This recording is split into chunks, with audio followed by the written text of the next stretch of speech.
around playing on the house's money now. No, you're playing with the devil's money. What's the plan here? Gonna blow! Yeah, well, I'm just getting started. Landman.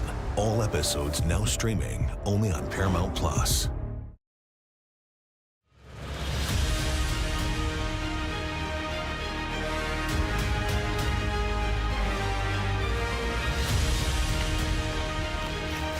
Well, another day of World Cup action has continued to fill in the bracket. France, Norway, and Mexico are the latest countries to book their place in the round of 16. Now, how did Mexico get it done?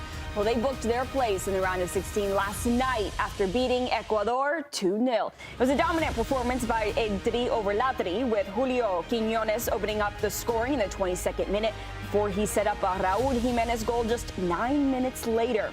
Ecuador's attack had another poor performance and failed to find the net as Mexico cruised to their first knockout round win since 1986.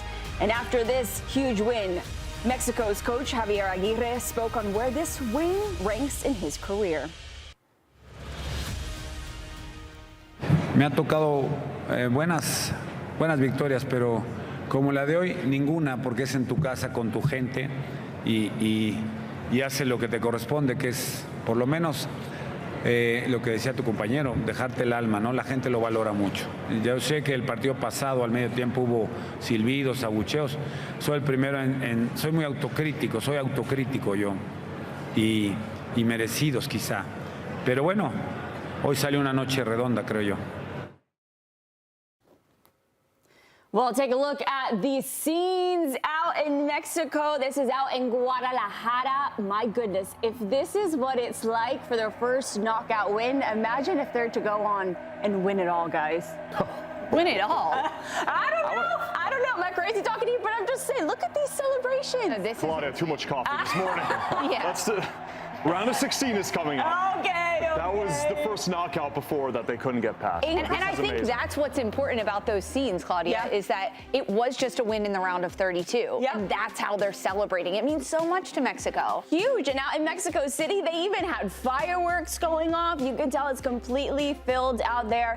This is their first knockout win since 1986. And that was, again, on home soil.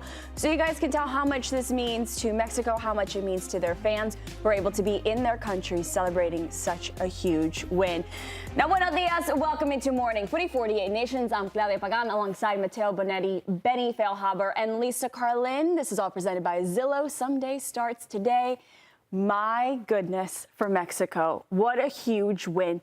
The Azteca, what they were saying before is how important the Azteca is to Mexico and how much success Mexico is able to find there. I mean, was it really about home advantage? How much did that play in this match, Benny? It was huge. We talked about it on the show yesterday that the two teams, Mexico and Ecuador, they're even, right? But it didn't look at all even. It looked like there was a massive advantage. I think we even, understated the advantage that they were going to have, because you go back to 40 years ago is when they last won a knockout game. Where was the game? It was in Mexico. And I think you see it again 40 years later. It feels like they've been waiting for this moment. And not only did the fans show up like we saw, but the team showed up on the field. Ecuador had no chance. They were suffocated time and time again. The energy was relentless. It was the best I've seen Mexico look for at least 20 years. Look, I've been to Mexico City many times on vacation. This is a place where the altitude, if you've ever ran at altitude, especially that altitude, the smog in the air, it's a polluted city. So you're breathing in, the air feels heavy. You can smell kind of like the pollutants in the air. So to think of playing at a high level, running 90 minutes, and to see what Ecuador succumbed to in that first half, all those scenes were great. What was even better is seeing maybe the greatest Mexican performance. That first half is the best I've ever seen Mexico play. Yeah. I mean, this guy, Gilberto Mora, 17 years old. 17, I was hanging outside of 7-Eleven smoking Swisher Sweets. This guy has the nerve, has the fortitude to even try that curling effort from such a narrow angle. That looks to me like a guy, I've heard all about him, he's the next big thing, and you hear that a lot of players that then fade away.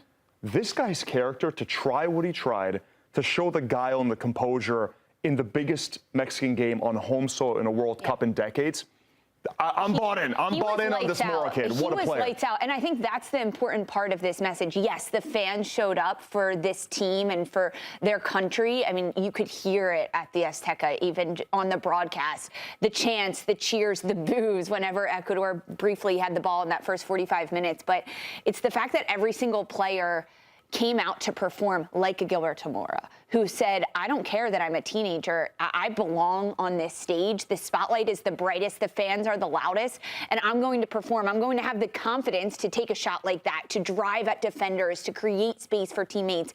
And it was a beautiful performance. I mean, they played their best football. It was so fun to watch. It was fun to listen to. It was fun to watch the fans get involved into it. It was a great game. Is using the word perfect to describe Mexico yesterday too much, or can we use the word perfect, Benny? I think the first half was perfect. And it reminded me of the U.S.'s performance in the first half against Paraguay in the first game of the World Cup for them. It was nonstop. Right? Every time they lost the ball, it seemed like there was people swarming all over the ball to win it back from Ecuador. The second goal comes off of an incredibly uncharacteristic mistake from Pacho, right? Where he doesn't know what to do. He feels that pressure coming, and he just tries to boot it, and he kicks it straight into I forget who received the ball there that then eventually played it through. But it was relentless, and I think they not only suffocated them physically, but mentally. And you saw at the end of the game as well, right?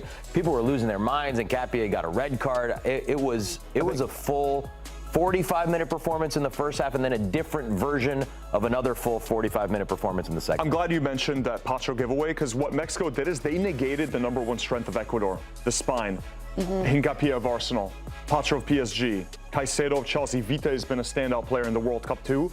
The defending was all over the place. Even on the second goal where Raul, he's able to get that 1-2, and he's that alone just inside the box against one of the better defensive units and spines in the tournament when you look at the defensive midfielders and the center backs. They completely negated the main strength of Ecuador, and Ecuador looked like they couldn't defend. They looked like the spatial awareness, the holes that they let through. It was almost like they were overcome by the location, by the moment, and that 12th man of the crowd gave them a push that, they say, oh, it's the 12th man. And what does that even mean?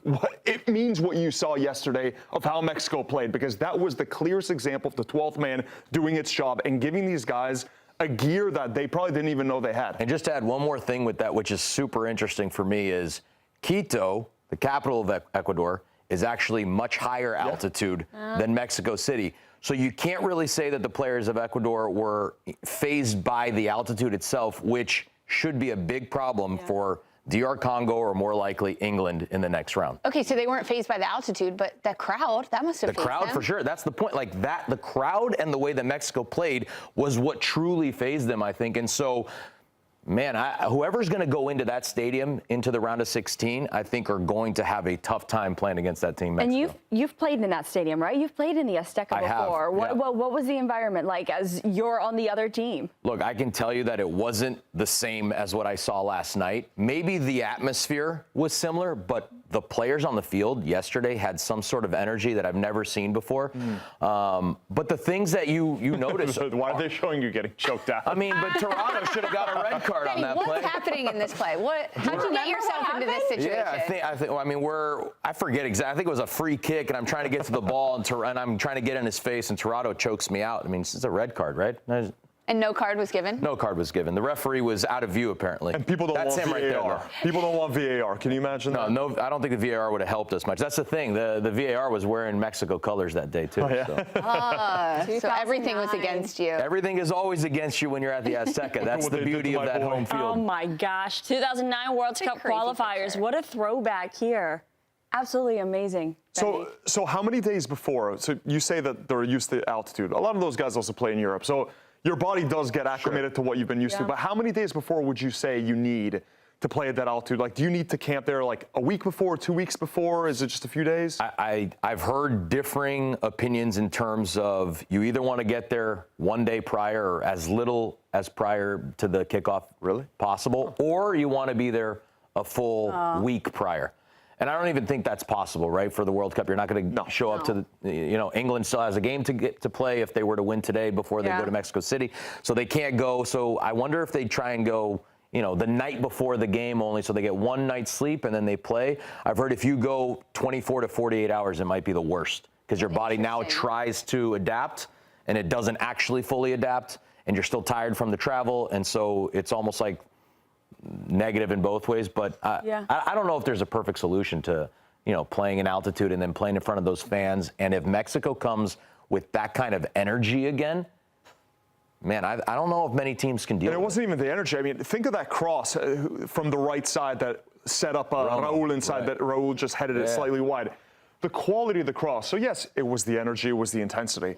But I saw some brilliant 1-2s. The technical ability, the passing, everything was working out. They were playing as well as any team that we've seen at this World Cup. I'd say that Mexico and Colombia right now, two of the best playing sides in the World Cup. That's been one of the bigger surprises so far of the tournament. The highlights are all the attacking power that we saw from Mexico. Of course, the goals, the dominance in the first 45 minutes, but then they changed their game plan in the second half, Claudia, and they sat a little bit, and they said, okay, we are now no longer going to concede a goal in this game.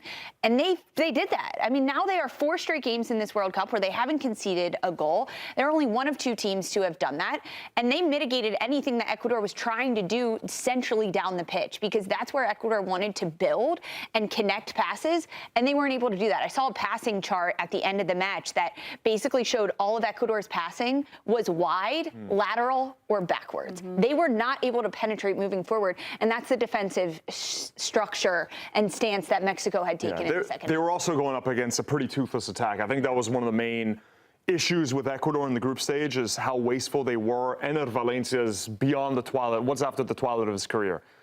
They don't have anyone there.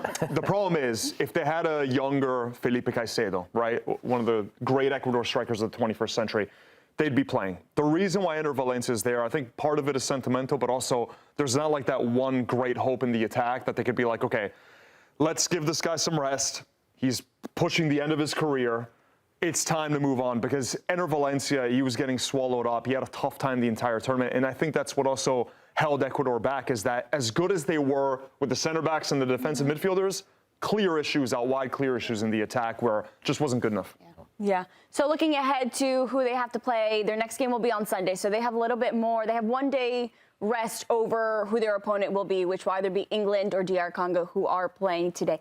Lisa, what are we expecting to see from this Mexico side? Do you think they bring out the same plan regardless of who their opponent is? I mean, we have people in the YouTube comments talking about how Mexico's passing was out of this world last night. Yeah, I mean, in the first 45 minutes, it was Mexico's game. It didn't matter who was the opposition in the game against Ecuador. And if they have the same mentality to be able to do that against whether it is England or DR Congo, and I think they will, because of how they played, the response from the fans, the response from the stadium, the celebrations afterwards in Guadalajara and Mexico City. Yeah, I think Mexico is on top of the world right now. They're flying with confidence. Doesn't necessarily matter who they're playing if they're able to bottle up what they did in the first 45 and carry that over to this game. Assuming England go through, and again, that's an assumption because I think England have been poor most of their games, they would fancy a round of 16 against Mexico in any other World Cup where it's not being played, where it's being played. This has given Mexico this mystique, and also the teams going there knowing the record of teams going to the Azteca.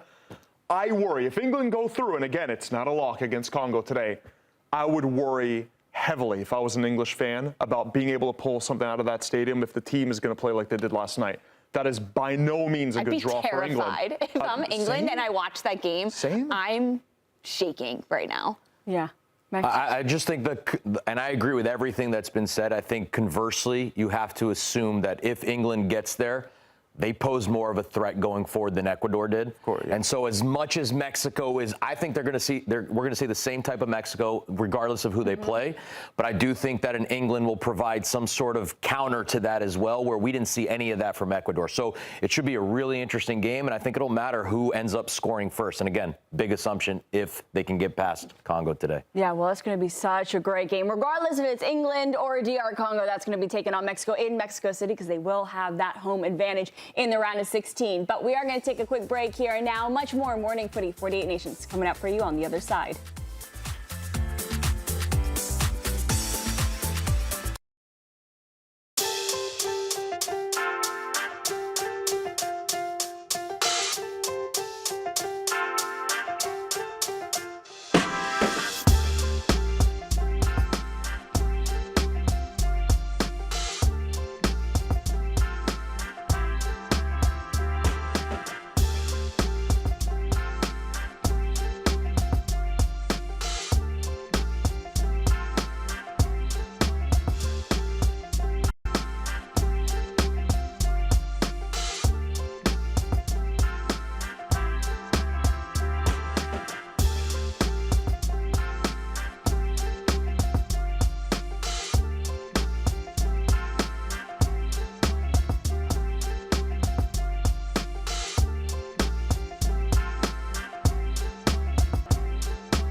start of every year, I find myself wondering again, constantly questioning life's mysteries. Could I make it in the UFC octagon? When Jeff Probst asks survivors, ready? Do they ever want to say no? Has Dexter ever considered meditation? Will Beth and Rip make it last on the new series Dutton Ranch? If not, Rip, call me. Stream new series and returning favorites, plus huge events. It's going to be the biggest year yet. Welcome to the Running Man. The rules are simple. Survive 30 days. But the entire nation hunting you down. The grand prize, $1 billion. Win this game. Change your family's life forever. Hunt him down! People will sell you out in a heartbeat. What is happening? Welcome to the Running Man. I'm back. I'm really back. Why am I here? I'm not dead, right? Disruption on this campus will not be tolerated. If I look crazy, it's because that's how I feel. I don't know how to live in two worlds. There are others. But they're not like us. We need to get out of here now. Open your eyes. Paramount Plus has a mountain of movies. Wow. New movies. Timeless movies. Guys who are running out of time movies. So get in on the latest blockbusters. Trust me. And we live the moments that get you every time. And that's all I have to say about that. A mountain of movies, now streaming on Paramount Plus.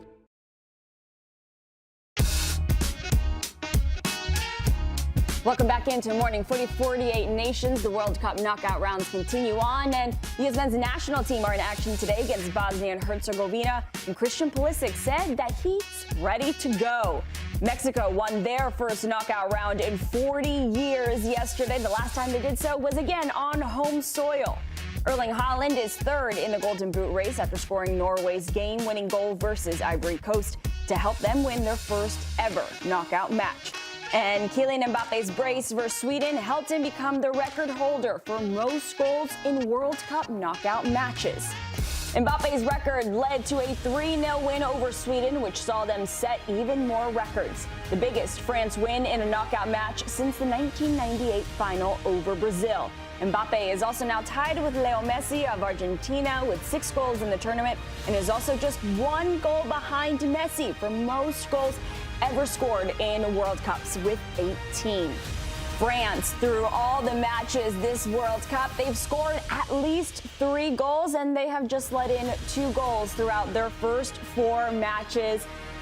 And they are a scary team to watch, Lisa, especially the front four. They were terrifying. So scary to watch. And we were talking about it. They could bring out their second team, and they could still dominate a game. France is incredible to watch this year, and so much better than they were 4 years ago, which is also terrifying to think about. But it's that front four, really, that is so lethal. They're the best front four in the world right now, in how they're playing, their relationship with each other too, with Kylian Mbappe, Michael Olise, Dembele up top. They have such a good partnership in fluidity and understanding where each other moves. They're also really unselfish, and that's key for those front four because they could be very selfish. On any other team, they would be the one superstar, but with this group, they play so well together. It's what makes them unstoppable. You have too many players to watch. Is Mbappe maybe the scariest of them all, though, Benny, you would say? I mean, he just continues back and Of the brace after four-headed brace. monster? Of the 4, is he the scariest one? Man, I think yes and no to some degree. I think that Michael Olise is a guy where he almost is the glue to everything, right? I don't know how many assists he has, but it seemed like every chance came off of something that he created in the pocket in terms of movement and then slipping a pass to someone. It's hard to argue with Mbappe not being the number 1 guy, which he is, right? He's the alpha of those 4 there, but it's almost Lisa, it's funny. You talked about them all being unselfish. I almost think to some degree, they're all selfish, but there's so much to go around that they're all happy about it, right? It's like Mbappe's getting his goals, Dembele's getting his goals, Olise's getting his assists, now Barcola and Doué getting their piece as well. And so, man, they're just so good that there's just so many opportunities for all of them. But yeah, I think to your question, yes, he's the scariest of the monsters, but I really like what Olise is doing with this team. And he takes a little bit of the back seat, but he allows everybody else to flourish. This is the first time in like 2 decades they don't play with a target man. They had David Trezeguet in the 2000s, Olivier Giroud in the 2010s. Having these 4 guys, you don't even have a reference point, right? Because Mbappe is moving all over the place. Olise likes to drift out to the right where he cuts in on his left, but that's where Dembele is, and Dembele can strike with both feet. And then you have Barcola, who's like really awkward to play against. He's wiry, he's excellent dribbler. Desiré Doué off the bench. So how do you double team them? How do you double team 4 players? All I'm seeing are one-on-one matchups against 4 guys that you can't one-on-one. Normally, a team has one of those guys. The whole defense can focus on them. Now you have 4 of them. Yeah. You can't possibly double team any of them. And you'd think they'd be unbalanced, but they're so good and they're so top-heavy, and they've been so good also at coming back and tracking back. Not what Mbappe is known for, that it hasn't been an issue so far. Yeah, okay, so look at this for the SofaScore ratings. Obviously, Mbappe with 9.8, but I think Olise really is the linchpin to those front 4, as you were talking about, Benny, because if you remove Olise, you remove essentially the architect of how they're able to play so freely, with Mbappe floating from side to side, not being that target striker. He is the player that really comes in and dictates everything, because when he is on the ball, he demands so much from the defense around him, whether he's driving out a back line or cutting in between a space. And that's where that double team does come in at times, Matteo, because Olise is driving and he gets past one defender and forces another one to step, which opens up. And that's exactly what happened with the second goal that France scored over Sweden. It was Olise driving. He gets inside this little gap, which opens up, I don't even know, half a yard of space, and he's able to slip the perfect ball through. Everything was just clicking perfectly for them. That Olise bicycle kick goal that hit the post. Oh my gosh! Probably you said goal of the century. Near goal. It should have been a goal. I counted it as a goal. Goal of the century. It was. He should have gotten some points just for the effort. And that goalkeeper Zetterstrom, he was really good. Yeah.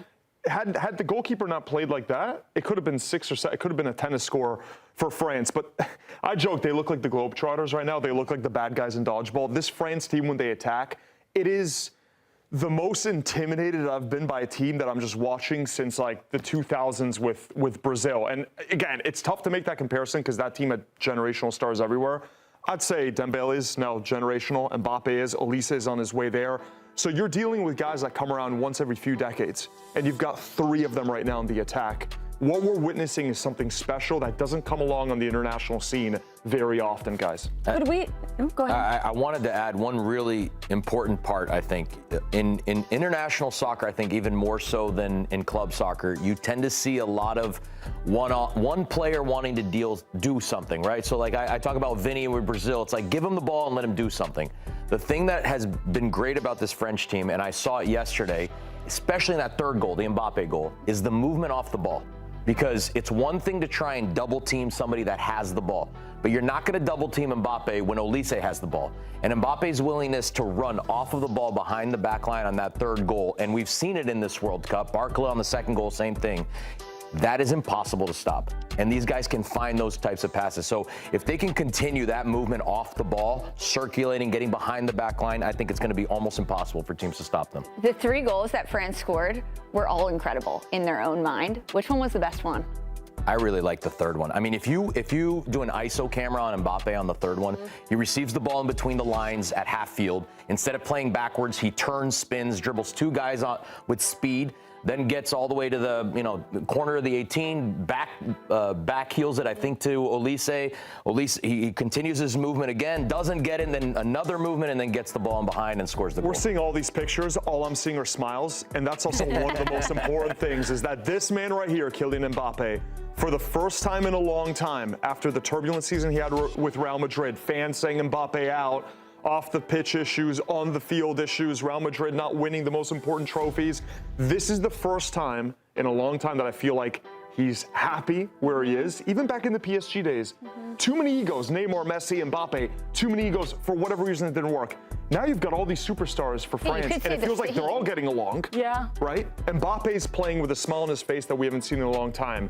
And he's getting along with his manager. He's getting along with his teammates. This is something that's creating these good vibes that you can see so clearly, right? Did you see that documentary about 2010 under Raymond Domenech, the French team? They had this, they basically shunned the manager. This couldn't be any more further from the opposite of what we saw in 2010. This is the happiest that we've seen France. It's unbelievable. You asked which was the best goal. My favorite was Mbappe's first one, so the first goal, because he went over to Deschamps. And afterwards, he was asked about why he did that. And was that when Deschamps also? No, that was when he got subbed out. That was when he subbed out. But you can tell the love that they have for the manager. And Mbappe was asked why he went to go hug Deschamps. Of course, Deschamps wasn't in their last game because he attended his mother's funeral. Mbappe said it's so that he knows that I'm here. We're all here. We're all here for him together. It's just this beautiful connection that you can see play out, that despite the fact it's these big players that could be so selfish, there's something there behind the scenes that their egos are being taken out of it. It's not often we see a superstar player score a goal like that and then immediately go hug their coach. Yeah. Like that doesn't happen. I love that first goal too, but because of the little touch Mbappe makes when the defender's coming in, he just takes an extra touch. And then he has the gap to curl the ball between the defenders. Oh, it is beautiful. The behind the Mbappe shot where you can see it. It's my favorite. Dare I say Benny Phil-Haber-esque? Oh, no. The execution?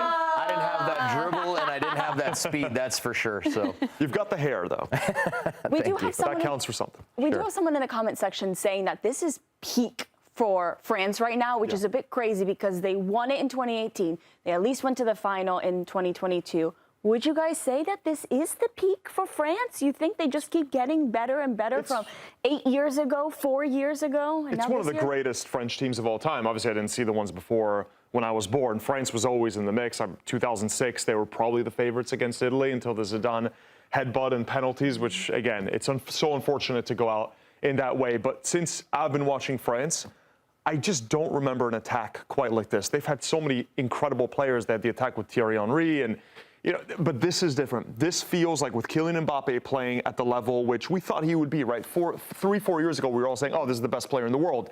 And now the conversation's been a little bit murkier since he joined Real Madrid. This looks like the best player in the world, what we're seeing Mbappe do right now with France. Yeah. So let's look ahead, of course, because France will be taking on Paraguay in now the round of 16.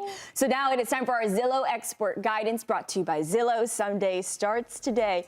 Who wants to put on their teacher hat right now and give some guidance to Paraguay as they'll be taking on this? No, who has the pump-up speech ready to go? Inspiration. It's not about tactics. I think you need to take Paraguay to church and start praying. What are you guys expecting out of this game? I mean, of course, Paraguay, they've got the momentum of taking out a giant in Germany in their last game. So, of course, they'll bring that into France. But, Lisa, your expert guidance for this Paraguay team? I'm with Benny. Pray on this one. No, I mean, I think it's a lot of what we just talked about. The attack that France has is so formidable. You cannot stop them besides getting every player behind the ball. So Paraguay has to do that. They have to sit back, all 10 field players behind the ball at times, being really tight between the lines and forcing it wide. I think that's the best case scenario that you could do against this France team. But I don't think Paraguay even has a chance at creating something in their attack because they have to be so defensively stout in this game. Beating Germany, I think a lot of people that maybe are more new to the sport, like, oh, they beat Germany. Maybe they'll have a chance to get, no. Germany and France, there's no levels to this. Yeah. This German side, maybe 9th, 10th in the world in terms of skill. France, unquestioned the number one, unquestionably the favorites of this tournament. I just don't see anyone stopping them. I haven't seen anyone else at this World Cup, maybe Argentina with Messi playing at the level that he has, that could go toe-to-toe with this France. This France just feels right now head and shoulders above everybody else. Paraguay, okay, they got over that U.S. defeat, which was maybe the worst performance of this World Cup, by the way, what they did against the U.S., but they rebounded very nicely. They showed more of that. I think it's called like the garra. I know Nico teaches us this word all the time. But they're known, exactly, you know, you're Brazilian. That's right. They're known for this intensity, this South America, they play gritty, they make it tough. You know, Gustavo Gomez, the captain, the center back, kind of embodies that. He looks like a mean guy that you wouldn't want to go up against.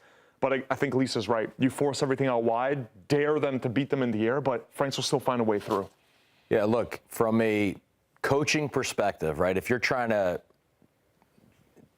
get these Paraguayan players to understand what is needed, I think you're going to get them to play the way they did against Germany, which is deep. You're going to defend deep. You're going to protect the goal, and you're going to be gritty, right? You're going to try and make the French players annoyed at you, right? And make them kind of get them out of their whatever focus they're in. They're in the zone right now. And physically, like hit them? I think mentally a little bit, right? Maybe kick them a little bit. There hasn't been a lot of yellow cards and maybe red cards there have been, but not a lot of yellow cards. Refs tend to let things go. So maybe kick them, maybe get them out of their groove a little bit and you know, stare at the clock and see if you can get to 5 minutes into 10. And the longer you go, maybe you start getting a little bit more confident. I don't know if they're going to generate any chances, but you can make it tough. I don't see a way that they can truly keep them off the board for 90 minutes because it is just such a good team. But I think that's the only way that you can go about it is just kind of annoy them for 90 minutes and see if you can get on their nerves. No shame in bowing out to France. No shame. They just knocked Germany out. I think Paraguay feels like they're playing with house money at this point. And the fans are just happy that after that first game in the group stage that they're here to begin with. Where is this game? Is this game in Philly? Oh. I think it might be. It doesn't matter. The fans are going to travel either way. I don't think there's necessarily. Julio Enciso's going to play? Do we know? But like the fans are, I was thinking more so fan base, like what's going to happen. The fan support will be there from both sides, especially if it's in Philly. I'm laughing at Benny saying, just kick them a little bit. But now I know why you were getting choked out at the Azteca. That's right. That's right. You're doing a little elbow throw and all of that. Well, of course, all the French fans were excited about France's big win yesterday, including our friends, AT Frenchies, who were definitely enjoying themselves after the match for this one. We did have them in studio, just earlier this week? So incredible for them. But right now, we are going to take a quick break here on Morning Footy. Much more 48 Nations coverage coming up.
At the start of every year, I find myself wondering again, constantly questioning life's mysteries.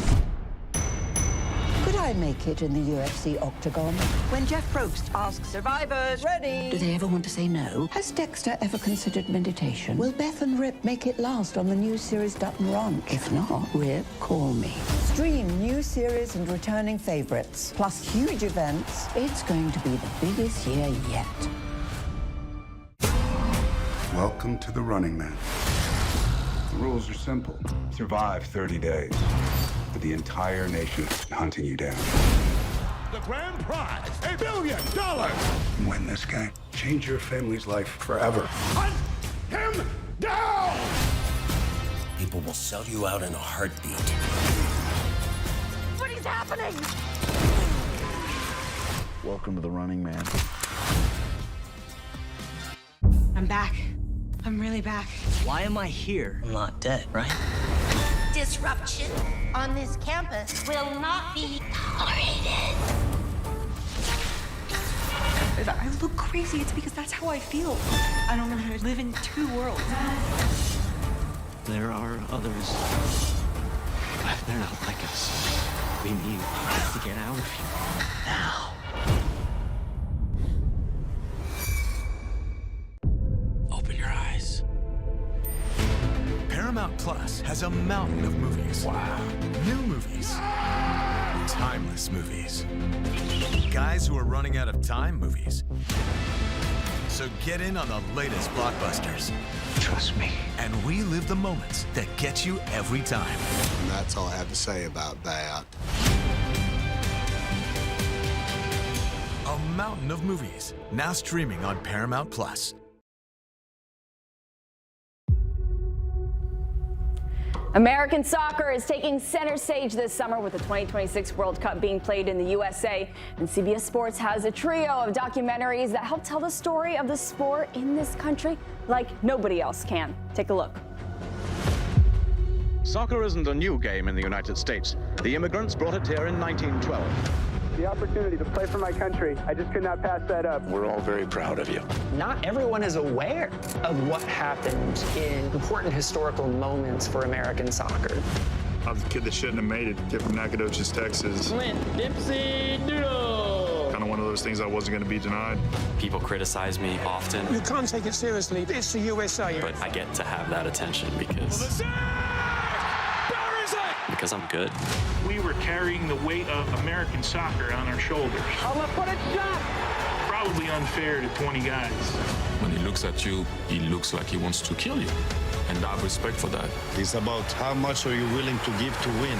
Heavy is the head that wears the crown. The USA has realized its dream. Dempsey threw the ball in. What can this kid do? Plus is your one stop for the best documentaries in American soccer. You Don't Know Where I'm From, Dog. The story of Clint Dempsey is one of several docu-series, along with Pulisic, a 9-part docu-series that gives you a behind-the-scenes look into the life and story of U.S. star Christian Pulisic. And $1 Billion Goal, a 3-part docu-series focused on the biggest game-changing moment in American soccer history. You can watch all 3 documentaries exclusively on Paramount Plus. We're going to take a quick break here. Much more Golazo Network 48 Nations coverage coming up.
At the start of every year, I find myself wondering again, constantly questioning life's mysteries.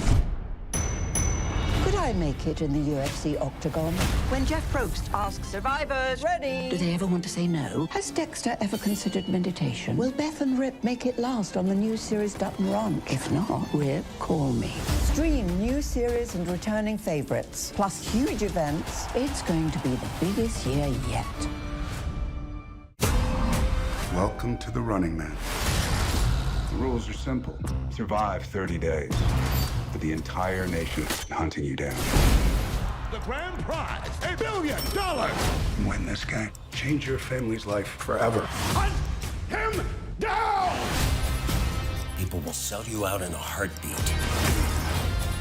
What is happening? Welcome to the Running Man. I'm back. I'm really back. Why am I here? I'm not dead, right? Disruption on this campus will not be tolerated. If I look crazy, it's because that's how I feel. I don't know how to live in 2 worlds. There are others.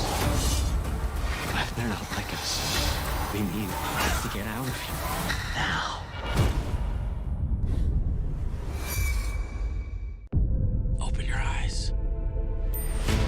Paramount Plus has a mountain of movies. Wow.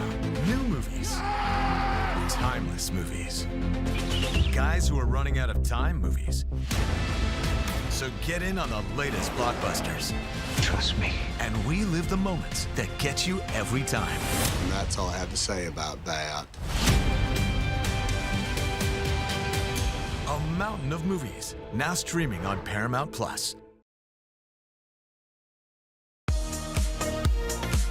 It is day 21 of 41 on Nico Cantor's coast-to-coast RV trip. He started in LA and watched the USA beat Paraguay 4-1, then traveled up to Seattle to watch a pair of games at Lumen Field. The crew then trekked all the way down to Texas. Nico watched Messi break one record in Dallas and then saw Ronaldo break another record in Houston. Then he went up to Kansas City at the Power and Light District to watch the Mexico game and party with the Dutch fans.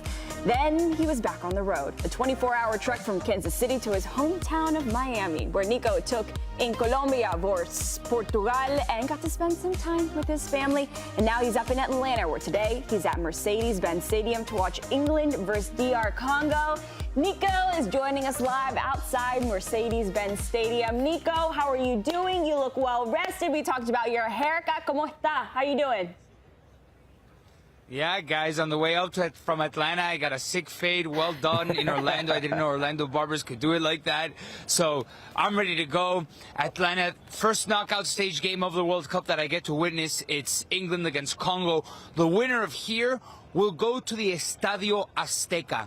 That was roaring yesterday. I haven't seen the Azteca like that probably ever in my life. The soul of 1986 is very much alive. So whoever walks out of here alive will have to play Mexico. Today is a massive day for the World Cup.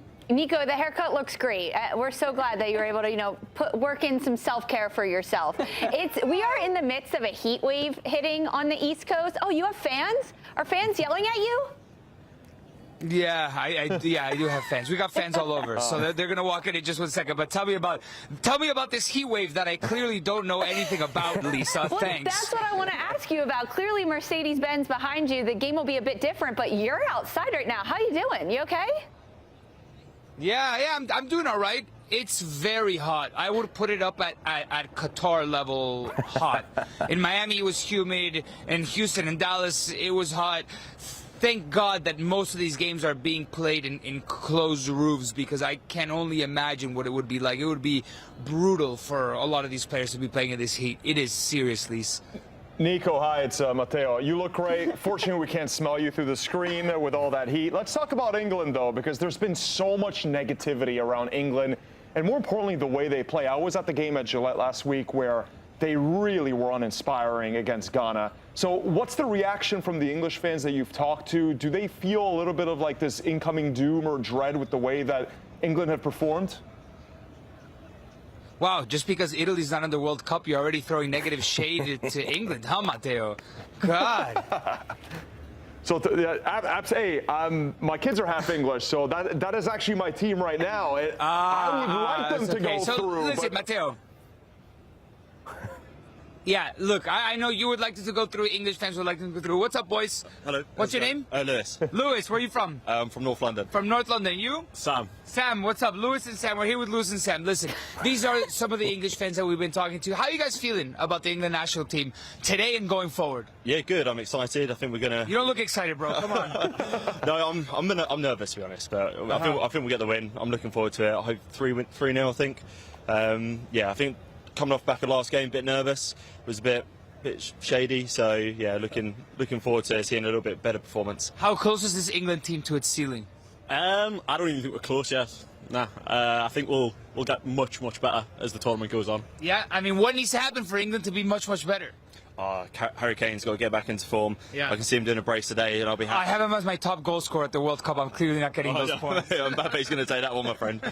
Don't worry. But no, I think he's got a job to give a little bit more. I think our defence is shaky. I think we just need to sort that out. If we can play against 11 men behind the ball, then yeah, we're going to win it. What's the faith with your friends, with your family? It's coming home? It's coming home. It is coming home, 100%. Why? Convince me here in America, because from what I've seen, I can almost argue that the US has played better than England. Convince me that it's coming home. Why? We might have, but it's tournament football, and we've got the best team. We've got one of the best managers in the world, knows how to beat teams. Yeah, it's coming home. Jordan Henderson's only going to say him at right back. He'll sort us out. All right, guys, I don't know if you saw the Mexico game yesterday. Did you manage to catch it? Only the highlights. Okay. The Azteca. It looks good.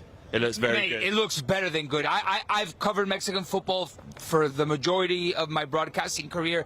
I have never seen that stadium like that.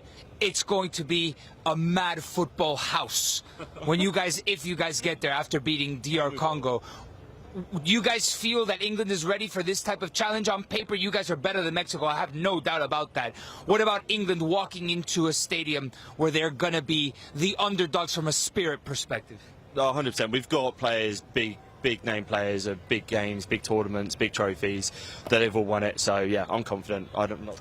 Yeah, I mean, they're used to playing in big games, aren't they? So that's the be-all and end-all. Yeah, it's going to be hot, good atmosphere, but they're ready for it. Love that confidence. All right, boys, last question. Dream final. England, France.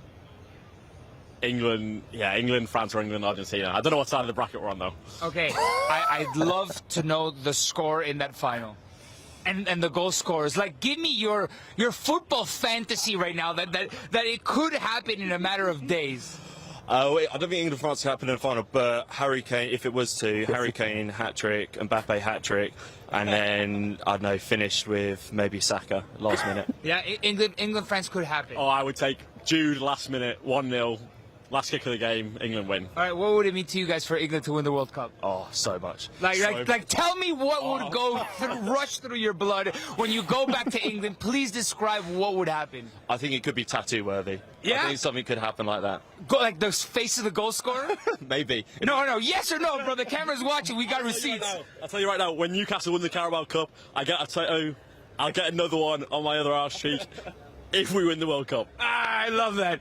You got to get the goal scorer's name on one of the I've got Big Dan Burn on one cheek. I'll get Jude on the other. There we go. Hey, respect, bro. Hey, guys, enjoy Atlanta, enjoy the States, and keep on rocking on. Listen, England fans, of course, they're wary. They know they got to improve, but this is where it's at. The belief is never gone. Nico, were those football fans or were they rugby fans? I mean, what did they know about their team? I didn't hear any soccer commentator. They said they won a bunch of trophies. What trophies have these players won? Are they talking about club soccer? You know what? They're just here for a good time. Perhaps they're talking about their club. Yeah, no, and obviously they're anxious leading into the game. Like, if this was my national team, U.S. an hour and 15 minutes away from kickoff, I'd be nervous too. Give him a break, Benny. Come on. You already expect me to give you like Nico, I got one more question, deep analysis? Did I hear it right that he's already got a tattoo on one ass cheek? Yeah, Dan Burn won Newcastle Carabao Cup. So I mean, hey, respect. Like, he loves his club that much. Honestly, listen, I don't have any tattoos, but if Boca won the Copa Libertadores now in my adult life, I witnessed Boca win 4 of their 6 Copa Libertadores. If they won a 7th Copa Libertadores, that would be like the only thing that would make me consider seriously getting a tattoo. I don't know what on my butt cheeks, but I would definitely consider it. So respect. To us. We know you've got no empty real estate on those cheeks. You got Messi on one, Riquelme on the other. Show us now on live television. Show us Riquelme on one. No, Palermo, not Riquelme, please. Nico, this is amazing. Okay, so as you were talking with your impromptu English fans, we did get the lineup for England that came out. So no Saka in the starting lineup, and Madueke is starting. What do you think of it? Can you pull it up? So this is what we have. Madueke on the right, Rashford, Bellingham, and then Harry Kane up top. Can you see it? What do you make of the lineup? He loves Madueke, doesn't he? Huh? Mm-hmm. I mean, this is where Thomas Tuchel is gonna die on his hill, right? Playing his type of football, and we need to see if this is the football that can get you to a World Cup final, that can make you win the World Cup. Jed Spence at right back. I mean, it's nothing that we haven't seen before, but is this the best England team? Obviously, your 11 best are not your best 11, but we'll see if England can get going. I like Elliot Anderson and Declan Rice in the midfield. To a certain degree, they fulfill similar roles, but they are top quality players. Nico. And DR Congo as well. I mean, this is their lineup, but let's see. Nico, I got one question for you as I'm looking through this lineup as well. What is your biggest fear with England? Is it more of the defensive aspect, or is it more of the attacking aspect? 100%. The defensive? Bro, I mean, if you got Harry Kane, I can't say absolutely anything. Harry Kane, to me, going into this World Cup, was the most informed player in the world, the best player, right, in the world. Obviously, at this World Cup, he hasn't shown that, but I know his quality. I'm not worried about that. Perhaps Madueke, Rashford gets his start. That's awesome to see. He knows what's demanded of him. A guy that plays with pressure on his back. Jude roaming free. I want to see Madueke at his best for England. Like I know how good he could be in this setup, especially I'm not concerned about that. Let's see that side with Konsa and Jed Spence. If Wissa roams in there, or Sipenga, Masuaku getting high on that side. I know that England should beat DR Congo, but they shouldn't be overlooked. I think we learned that the hard way. Germany did against Paraguay and Netherlands against Morocco, although that's a different story because I thought Morocco it was much more evenly matched than Paraguay. Germany, but that's where the key might be for DR Congo to pull off this upset. I wonder if there's England fans that, you know, that might tell us a little bit more about their team. Oh, mate, you're from England? You want to talk real quick about your team? Oh, can you come here? We're live on TV. He's recording. Come on, we're live on TV. You never know what you're going to get with Nico What's your name, bro? Sam. Sam, yeah. Sam, what's up? Sam, where are you from? England, Preston, to be precise. From Preston, yeah? That's right. All right, lineups just dropped. We got Pickford, Spence, Konsa, Gahey, Riley, Anderson, Rice, Madueke, Bellingham, Rashford, Kane. Spence right back. Okay. So that's what I said, Spence right back. Yeah, I'll go with that. I'm confident. How come? What are you confident about? It seems like a good put together team. Good balance on both sides. It's a shame about the right back injuries recently, but yeah, I think we can cause some damage there. You wouldn't have gone Jordan Henderson right back? No. Keep the youthful, youth. Yeah. Youth, speed. What about Madueke, right wing? I'll take Madueke all day. Yeah? I think he's been the best winger for us this World Cup so far. Nice. Yeah. All right, you have faith in England, huh? Yeah, we'll see. Yeah. Can't be too confident, but why not? No, but you gotta be confident. Come on, I like that. Yeah, hell yeah. All right, you're a Preston North End fan? That's right, Billy, yeah. Yeah? Mid-table every season. Yeah, we broadcast you guys every weekend on CBS Sports with EFL. So, you know, we love our EFL teams on CBS. Perfect, hey. All right, mate. Lovely. Well, good luck. Enjoy. Appreciate it. Enjoy Atlanta. Enjoy the United States, man. Welcome. Cheers. All right, guys, getting a little feeler to what England fans are feeling. We might feel a little bit underwhelmed, but it is what it is. We knew this about Tuchel. This is Tuchel's team. He's vying for a spot in the round of 16. Well, as some fans, they're like, all the way it's going. Sam, he's a little more cautiously optimistic in that one. Yeah, I like Sam. He had even head on his shoulder. Nico, thanks so much. Get out of the heat. Go inside the AC. Enjoy the game. Bye, guys. Thank you. All right, guys, we are going to take a quick break here on Morning Footy 48 Nations. When we get back, we're talking more about this England-DR game. Stick with us.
At the start of every year, I find myself wondering again, constantly questioning life's mysteries. Could I make it in the UFC octagon? When Jeff Probst asks survivors, ready? Do they ever want to say no? Has Dexter ever considered meditation? Will Beth and Rip make it last on the new series Dutton Ranch? If not, Rip, call me. Stream new series and returning favorites, plus huge events. It's going to be the biggest year yet. Welcome to the Running Man. The rules are simple. Survive 30 days, but the entire nation hunting you down. The grand prize, $1 billion. Win this game. Change your family's life forever. Hunt him down! People will sell you out in a heartbeat. What is happening? Welcome to the running man. I'm back. I'm really back. Why am I here? I'm not dead, right? Disruption on this campus will not be tolerated. If I look crazy, it's because that's how I feel. I don't know how to live in two worlds. There are others.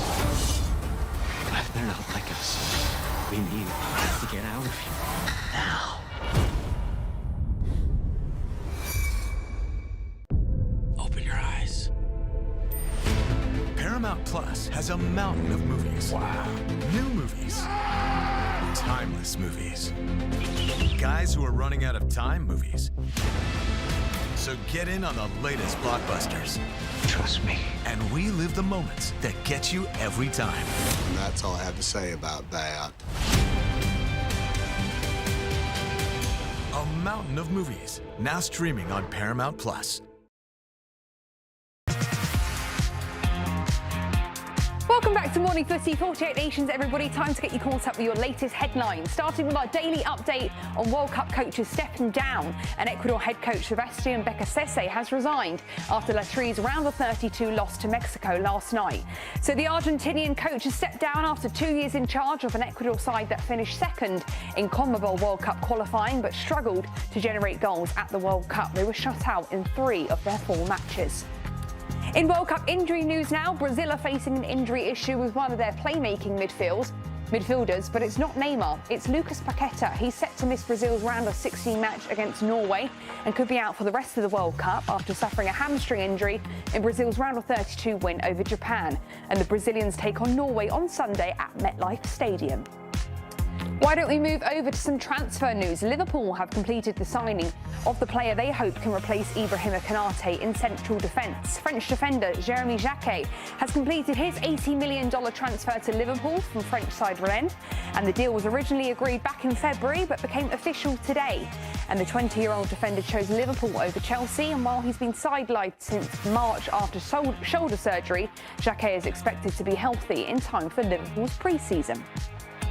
In some other transfer news, Chelsea completed the signing of Italian fullback Marco Palestra from Atalanta, and Ansu Fati has officially left Barcelona after Monaco completed a $13 million transfer for the Spanish forward. And while Ansu Fati has left Barcelona, one player Barca is hoping comes to the Camp Nou this summer is Julian Alvarez. The Argentina star recently revealed his desire to leave Atletico Madrid, and while he hasn't revealed where he'd like to play next, Barcelona is believed to be his preferred destination. So one player who would love to see that is Lamine Yamal. The Spanish star was recently asked about a potential Julian Alvarez transfer and said, quote, I'd love it because Julian Alvarez is a great player. If he comes, we'll welcome him with open arms. If I were him, I'd do it. And we'll be waiting for him if he wants to come. Go for it. So it's worth noting that Atletico Madrid has already stated Barcelona can have Alvarez, but only if they pay his $500 million release clause. Everyone, those are your latest headlines. We'll be back with more Morning Footy after this short break.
At the start of every year, I find myself wondering again, constantly questioning life's mysteries.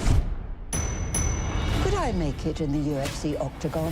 When Jeff Probst asks survivors, ready? Do they ever want to say no? Has Dexter ever considered meditation? Will Beth and Rip make it last on the new series Dutton Ranch? If not, Rip, call me. Stream new series and returning favorites, plus huge events. It's going to be the biggest year yet. Welcome to the Running Man. The rules are simple. Survive 30 days, but the entire nation is hunting you down. The grand prize, $1 billion. Win this game. Change your family's life forever. Hunt him down! People will sell you out in a heartbeat. What is happening? Welcome to the Running Man. I'm back. I'm really back. Why am I here? I'm not dead, right? Disruption on this campus will not be tolerated. If I look crazy, it's because that's how I feel. I don't know how to live in two worlds. There are others. But they're not like us. We need to get out of here. Now. Open your eyes.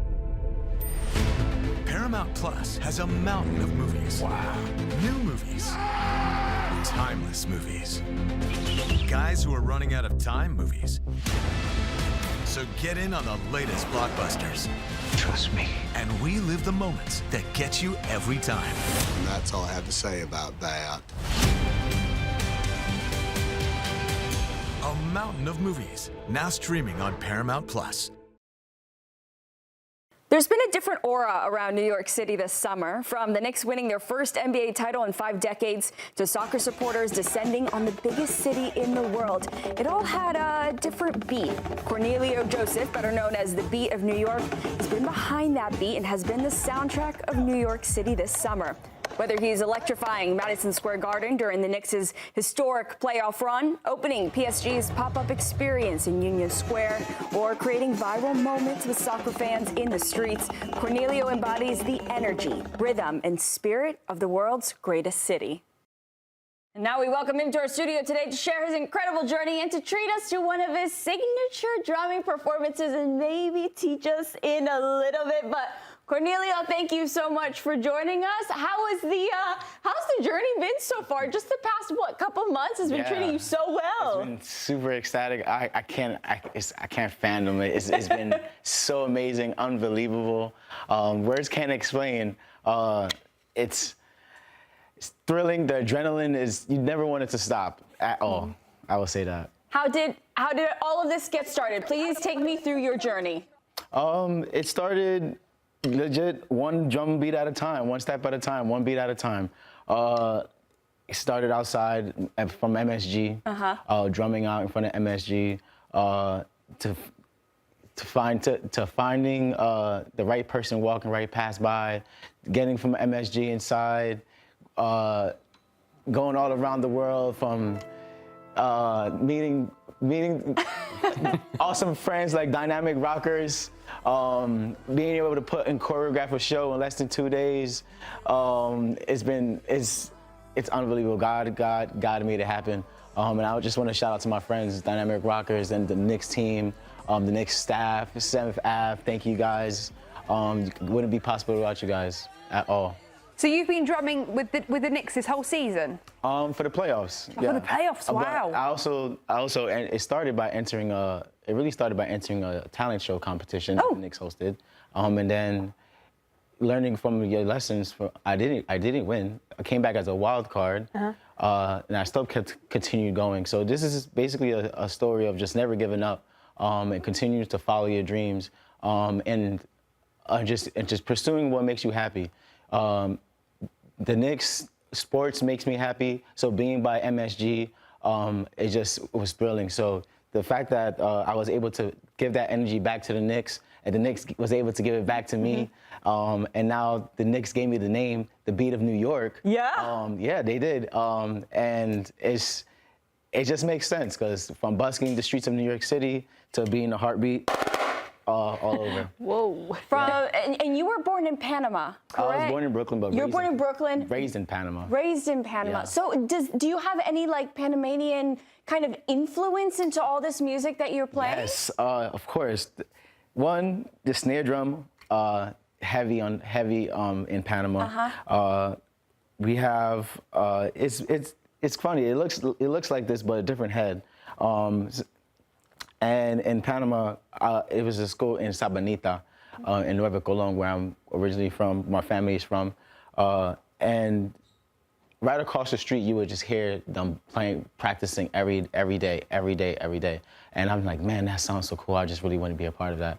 And when I got my first drumsticks, it just kept going from there. So when I came to New York, coming to New York, went to Juilliard. From Juilliard, wow. Yeah, from Juilliard, it went from there, and then yeah, we're here now. Absolutely incredible. And then, so of course, you've been cheering on the U.S. and Panama. U.S. and Panama. How has it been seeing Panama? Because this is a team where, I mean, Benny, when we look at how Panama has been doing and all these CONCACAF Gold Cups and all this stuff, like they've been absolutely incredible. And it was so disheartening to see them exit the World Cup. But how was it getting to cheer Panama? Because you were getting to hang out with the fans as well. I would say this. Que sopa. That's what we say in Panama. It's just like a how you doing. I would say this was the most thrilling ever. I've got. Why aren't you having fun out here, though? Panamanian Spider-Man. Come on, you can't go wrong. This is the most Panamanians I ever seen in my city for a long time, and it was the best gathering of just culture. And it wasn't even about us winning. It was just about us just being together and just uniting in New York City for the first time in a long time. And I'm so grateful that the World Cup does this, you know? Yeah. I mean, what a year for you, though, as well, right? You had, I mean, the Knicks. The Knicks. The Knicks won. The Knicks won. It wasn't just that you were part of the team and going to MSG and performing. They won the playoffs, right? Unexpectedly. First time in the finals, I think it was in, 25 years or something like that? Oh, yeah, over 25 years. So unbelievable to win, and now the World Cup, and you have Panama coming to the U.S., and now you're sharing this, so what a year for you. Yeah, man, and then you also have PSG. I was actually, I did a World Cup opener for PSG, for the France team at the Mansion, and it was awesome. And I did a national anthem for that. It was great. What, the French national anthem? Yes, the French national On the drums? On the drums. Was that here in the US? That was here in the US. Wow, so all your teams have been doing You got well. the Knickerbockers championships, you got back-to-back Champions League championships, and now you got Panama in the World Cup, man. Panama, man. Yeah. If it's Panama versus, because you were born in the US, Yes. and I assume you live in here now? Yeah. Yes, I live here, yes. But I go back and forth all the time. I see. Panama versus the US, who would you want to win? Panama, come on. Panama. Well, we don't have to worry about that anymore. So now, we need some of that Knickerbocker luck for the U.S. team. Then Yes. you got to play for the U.S. and hopefully some of that luck for us as well. Yes, I will. Yes, for sure. So your performances, your street performances, are they pop-up? Like, how can we catch you? I need to be able to go into New York City and catch you. So what is this? You're popping up here? Are we setting some events up? How does this work for you? So a little bit of both. So I would just say the best way, once you come out the train station, just listen to the drums. Listen out for the drums. Let the beat bring you? Let the beat bring you. I got it. Let the beat bring you. And yeah, you can't go wrong. Wow. But you can always find me around New York City, Times Square area, maybe Central Park, maybe Union Square area, downtown. Or just follow me on my social medias. But I'm outside every day. You can't go wrong. Wow. Rain, snow, or shine. Do we get to hear something today? I think so. Right, can we hear a little bit of drumming? I want to see. I see you doing it. I wore the wrong. I don't know how you jump. So it's called the manifest jump. Okay. Yep, and it's just about manifesting your dreams. You just can't think about it. It's one of those things you just gotta, just gotta do it. Wow. So okay, are we? I want to hear a little bit. I want to hear a little bit of his performance. I think. Give us a performance. Yeah. Let's get a little performance here. Gotta make sure. Yeah, you've got to make sure your mic doesn't. Yeah, the mic doesn't fall off. That's all part of the show. That's all part of the show right there. Here, you want to do a little acapella? Yeah, let's do it. Let's do it.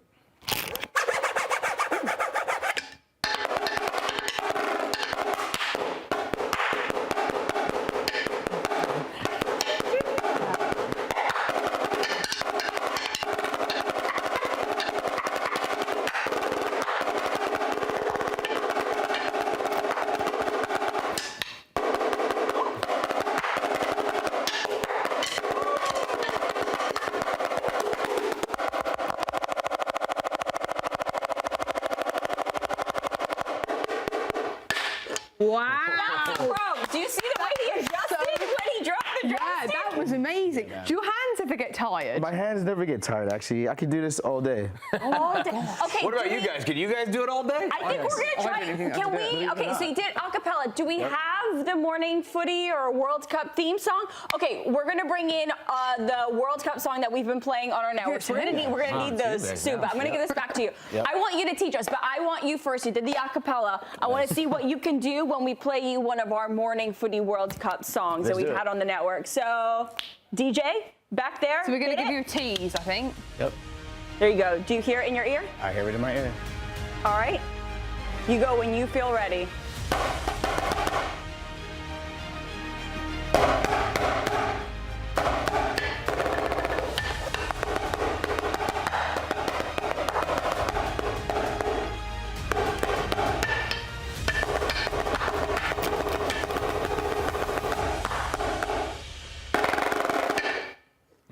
Wow. Good. You think you can teach me and Hannah? Of course. Good luck. Hannah. I'm actually a teacher. No, we go together. I've taught over 9 years. So look, right. with coaching, you need good players. I don't know what kind of students you have over We're here. doing it together. You think you'll be better at this than you were at rowing? Oh, I don't know. I'm useless. Let's try. I just. Are we going to go together? I think you want to teach Come on, us. Hannah, jump in there. It's like riding a bike. Hold it like this, yep. Okay. Or do you want to teach us one by one? How does this work? So you can do. Okay. You can just do one more. So all you have to do is just really count. So it's just, let's do 1, 2, 3, 4. You should go right, left, right, left. All right. 1. So 1, 2, 3, 4. 1, 2. And now, Sounds awful. all you're doing is just a little bit of rhythm. So now we can stop here, right? And we can go 1, 2. 1, 2. Yep. 1, 2. Yep. So now you're gonna do 1, 2, and you're just gonna clap. 1, 2, clap. Yep. Can we get clap? Hey. Hey. Hannah, you gotta do that with the legs. Oh, yeah! One time. Do it again. Do it.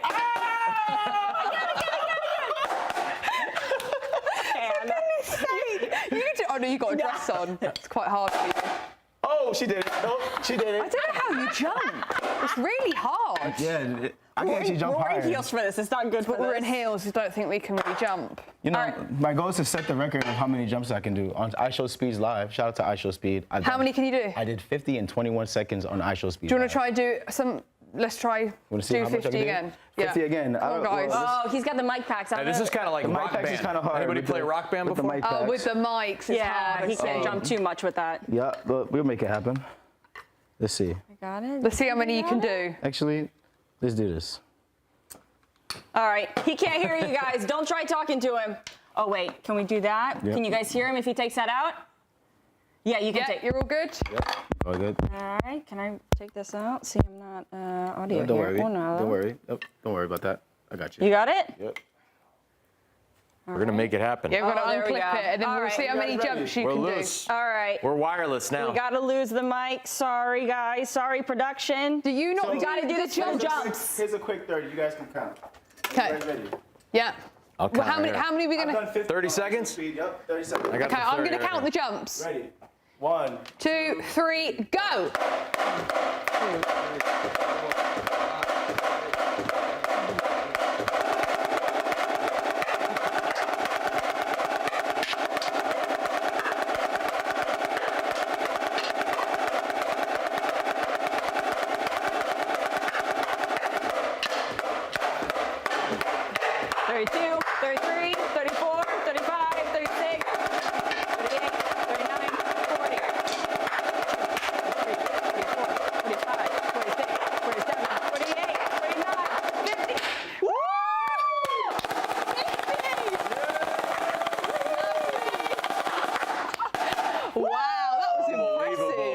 Amazing.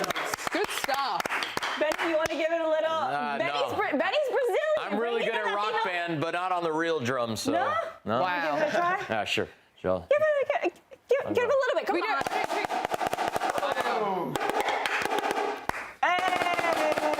That's all I got. Lovely stuff. There we go. Brazilian, bringing us I can do a little samba, but not playing actual drums. Well, Cornelio, thank you so much for joining us, guys. Thank you. Beats of New York was here in studio with us. Make sure you cheer him on. In Times Square, can you play us a little beat to toss us to break? Yep. Shout out to my daughter, Cadence. PSG.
At the start of every year, I find myself wondering again, constantly questioning life's mysteries. Could I make it in the UFC octagon? When Jeff Probst asks survivors, ready? Do they ever want to say no? Has Dexter ever considered meditation? Will Beth and Rip make it last on the new series Dutton Ranch? If not, Rip, call me.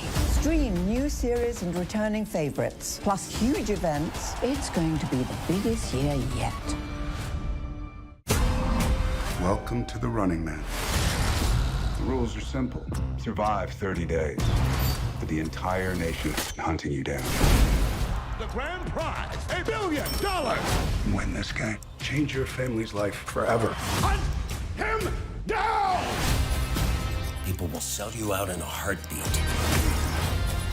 What is happening? Welcome to the Running Man. I'm back. I'm really back. Why am I here? I'm not dead, right? Disruption on this campus will not be tolerated. If I look crazy, it's because that's how I feel. I don't know how to live in two worlds. There are others. But they're not like us. We need to get out of here. Now. Open your eyes. Paramount Plus has a mountain of movies. Wow. New movies. Timeless movies. Guys who are running out of time movies. So get in on the latest blockbusters. Trust me. And relive the moments that get you every time. And that's all I have to say about that. A mountain of movies, now streaming on Paramount Plus. At the start of every year, I find myself wondering again, constantly questioning life's mysteries. Could I make it in the UFC octagon? When Jeff Probst asks survivors, ready? Do they ever want to say no? Has Dexter ever considered meditation? Will Beth and Rip make it last on the new series Dutton Ranch? If not, Rip, call me. Stream new series and returning favorites, plus huge events. It's going to be the biggest year yet. Welcome to the Running Man. The rules are simple. Survive 30 days. But the entire nation is hunting you down. The grand prize, $1 billion. Win this game. Change your family's life forever. Hunt him down! People will sell you out in a heartbeat. What is happening? Welcome to the Running Man. Welcome back to Morning Footy. As you can see, it is Whiteboard Wednesday. Which Champions League manager would survive a zombie apocalypse? Pep will be out like that. He'd be going to the lead zombie. No. That's me crying. And what's next to you? But that's still our trophy for the best record. We set that record. That's right. That looks like a bong, I'm going to be honest. Who will be the first star player to leave PSG? What's that, Jeff? Usman Dembele. That's an O. Yep. Who is this? Mr. Potato Head? Is it bring your kid to school day? It's time for Whiteboard Wednesday. I pose a question for the rest of the crew here, and they use their whiteboards to give me the answer, which sounds easy enough, right? But it is challenging for some of them and their artistic skills or lack of artistic skills. I don't believe I've got to see Benny's artistic skills just yet. That's Mateo. because there are none. Here they are. So, do we even have the question yet? we have it, but I've given the crew You can preview the question with my great artwork. Is that you? Can you guys guess Someone what like the question is based off of what? You gotta get a close up though. Honestly, the curly hair, it could be you. Right? It's not bad. So the question I have is draw an emoji of your reaction if the U.S. men's national team beats Bosnia tonight and advances. The arms are a bit thick and a bit uneven. What do you mean? Come on, those little pea shooters. This is amazing. Okay. What even is a kilometer? Yeah. I would feel the freedom on here, of the bald eagle. I would feel so American. The bald eagle is pretty good. What do we got? I love that. I have the thought that was a champagne chicken pop. bone. No, it's the champagne pop. Chicken bone? Or popping champagne. This was our game's at 8 o'clock tonight, but if it gets delayed like the Mexican team, I was going to be sleepy as well afterwards. So yelling and tired. Heck yeah. I love it. I love it. These All are right. pretty good. This is good. All right. You guys have some good drawings. Why don't you here, throw I your have whiteboard on the ground? Because I don't want it to stain on my new pants. Well, you should have worn those pants. We got more questions, so pick up that whiteboard. Pants schmants. All right, guys, you ready? The club that has had the best summer transfer window so far is ... Because yes, while the World Cup has been going on, that does not mean that club soccer has taken a back seat. There's been lots of transfers that we've been seeing happen throughout the summer so far. So Mateo is we going don't have to draw this? You don't have to. You can do whatever you want. Honestly, I tried to draw it. I honestly. Milan. These guys didn't make the Champions League. That was a It's only no director, no manager, no nothing. I believe in Ruben Amorim. I think we're going to get in Italy the Ruben Amorim from Sporting Lisbon. They're backing him with his guys. Gonzalo Ramos, all-time record signing. I'm all in. Love that. Benny, Tottenham Hotspurs? Yeah, I just read that they just released another player, so that might be a good thing, getting rid of players just as much as bringing some in. But they brought some in as well, and I'm hearing the latest that they are the likeliest team to get Mateus Fernandes. So maybe that's a good pickup as well. They can't be any worse than they were Sandro last year. Tonali as well, 100 million. Yeah, they just got a couple. City or Tottenham. That's right. Pretty good. Guys, I'm going Gotham FC. Overall, best summer. They won the Challenge Cup, so they picked up another trophy, and then they made the biggest signing of the year, bringing Sam Kerr back from England to play for Gotham, a team that is reigning champions in the NWSL, and she's the all-time leading goal scorer in the league. They just beat my Casey Current. I know. What's going Tough on luck there? out You there. see them being back-to-back NWSL? With Sam Kerr? Yeah. Absolutely now. All right. Absolutely. It's a huge get. All right. The best story of the World Cup so far is... this one's not close for me. There's been so many incredible stories, whether very heartfelt or just fun stories. Vilsinha and his mom, who wasn't able to be at the first game because of visa issues, but they have gotten her to North America. She's a star now. I love it. They showed her in the last game all the time. I love this. I love this shout. This isn't about the U.S. men's national team, even though they've given us loads of excitement. This is about all the vlogs and all the people who are coming to this country for the first time, who are impressed and can't get enough of it, of the sheer beauty, of the friendliness of the people, of all these cultures coming together. Everyone's gotten along. I feel like this has been an overwhelming success, and it's been a great postcard for how wonderful this country is, both in beauty and also our friendliness and how we welcome people in. Someone called it just like a big sleepover, and now with the knockout rounds and everyone leaving, it's the last day of summer camp when people are slowly leaving little by little. But yes, Cape Verde, it's we're on the same page. Absolutely. The country being, 550,000 people making their first World Cup and getting to the knockout rounds. That's what the 48 nations having 48 nations in the World Cup is all about. Bosnia followed 2,000 women, by the way, on Instagram back. I don't know if you saw that report as well. Is he single? I don't know. I'm not going to go there. I don't know his relationship status, but Bosnia's not wasting any time cashing in on that. He's got what, 2 popularity, million followers now, right? Something like that. Many more. More? Yeah. Many more now. Like over 15 million. 15 mil. Yeah. Like, that's crazy. Way to capitalize on an opportunity. 100%. Like the contestants on Love Island. You go on, right behind you want to Jocelyn. become an Love Island. influencer, and then you go on from there. I've seen some brand deals that he's already been doing on content for Instagram. All right, so let's move on to the next story before Mateo comes in with some other random rumor. Not verified. The player who has had their stock increase the most in the World Cup is ... Humberto Mora of Mexico. That's a good one. Munoz Love that. of Colombia. Okay, Very good. Walk us through Mora first. I'm Benny. pretty sure, other than the locals, I don't think a lot of people know who this guy who he was yesterday, before Yeah, that good game one. yesterday. And obviously, we've known that he's becoming, a big-time player for Mexico and at Tijuana. But I think there's bigger things for him on the horizon. And for anyone that didn't know him, I think they know him now. When does he turn 18? I'm trying to look it up. He turns 18 soon, so he should be. He turns 18 in October. Yeah, Benny, that's a good one. Yeah. I think he's got a big career in front of him. Yeah.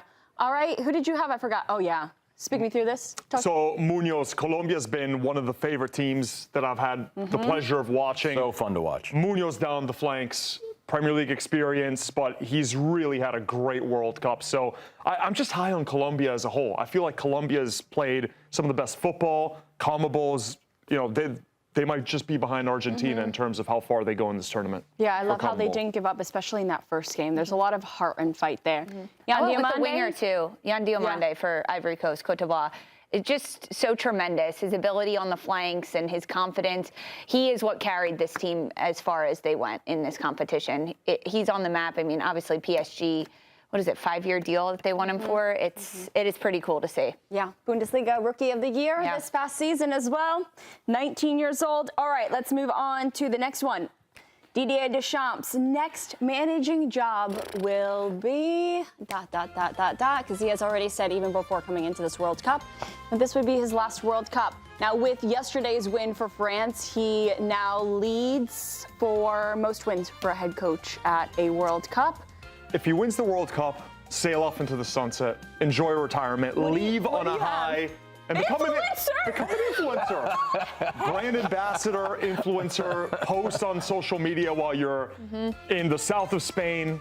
Enjoy life. What do you leave want? on a high. What could he influence you on? What do you want to see him? Anything. If you win the World Cup, What could he sell you? I want to know what he could sell you. Perfume? Could he sell you hair skincare? products. Could he sell you skincare? He can sell me anything. First of all, he looks great.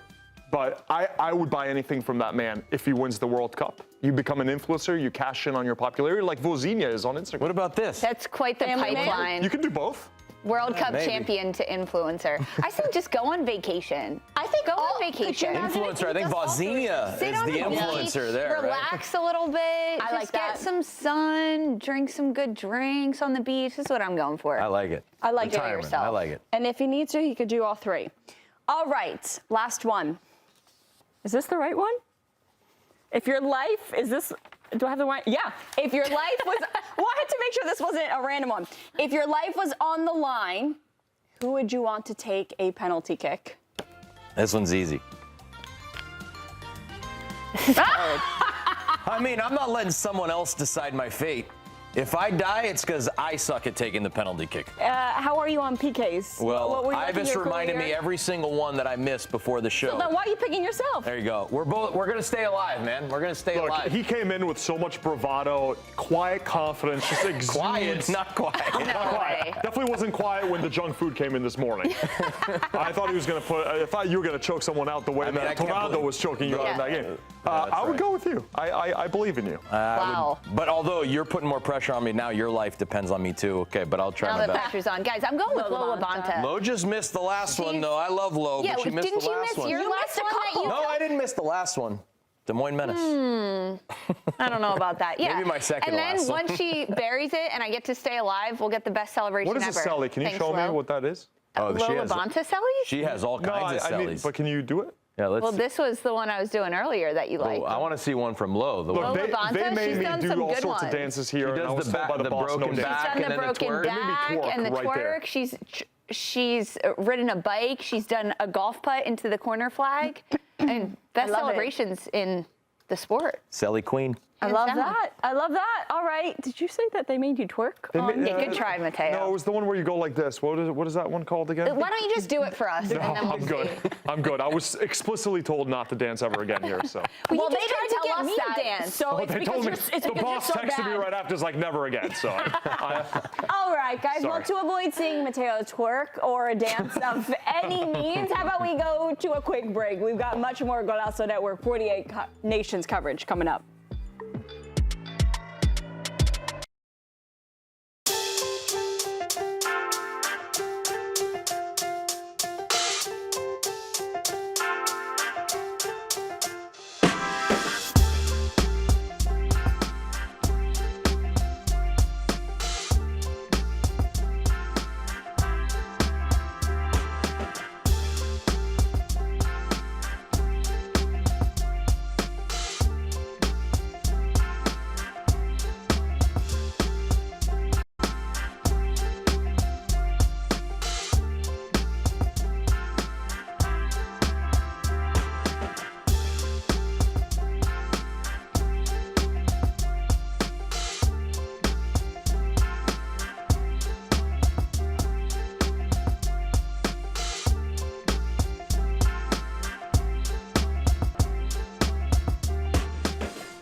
At the start of every year, I find myself wondering again, constantly questioning life's mysteries. Could I make it in the UFC octagon? When Jeff Probst asks survivors, ready? Do they ever want to say no? Has Dexter ever considered meditation? Will Beth and Rip make it last on the new series Dutton Ranch? If not, Rip, call me. Stream new series and returning favorites, plus huge events. It's going to be the biggest year yet. Welcome to the Running Man. The rules are simple. Survive 30 days, but the entire nation is hunting you down. The grand prize, $1 billion. Win this game. Change your family's life forever. Hunt him down! People will sell you out in a heartbeat. What is happening? Welcome to the Running Man. I'm back. I'm really back. Why am I here? I'm not dead, right? Disruption on this campus will not be tolerated. If I look crazy, it's because that's how I feel. I don't know how to live in two worlds. There are others, but they're not like us. We need to get out of here now. Open your eyes. Paramount Plus has a mountain of movies. Wow. New movies. Timeless movies. Guys who are running out of time movies. So get in on the latest blockbusters. Trust me. And we live the moments that get you every time. And that's all I have to say about that. A mountain of movies, now streaming on Paramount Plus.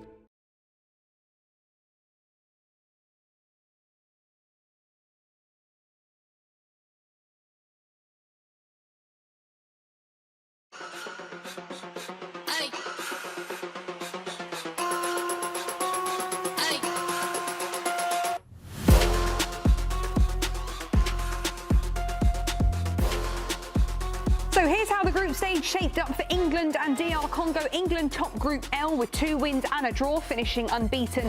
And DR Congo recorded 1 win, 1 draw and 1 loss, finishing 3rd in Group K. Now they're looking to make history today, having never reached the knockout rounds of a World Cup before. So the game is in Atlanta and it looks like all the fans are piling into the stadium ahead of kick-off. Nigel, as you're an English man, how are you feeling? Great. Thank you, Hannah. Great way to welcome me. Oh yeah, everyone, we've got Nigel in on Morning Footy now. Good morning, Nigel. So you feeling confident in this England side going into this game? Yeah, I think you have to go into every game confident. That's just the reality of being a professional football player. You're at a World Cup, you've got a manager who is backing this team and believes that they're going to do well. Yeah, look, I'm a little bit worried. Maybe not today so much. I think Congo provides a good test for them to prepare. But what I saw last night against Mexico is where I think it'll be interesting to see what England does and how they progress in this tournament. Yeah, Nige, the question is, how are you feeling? We know the player's going with confidence, but based on what you've seen so far, you're really confident? I'll have to let Benny jump in that one. In terms of...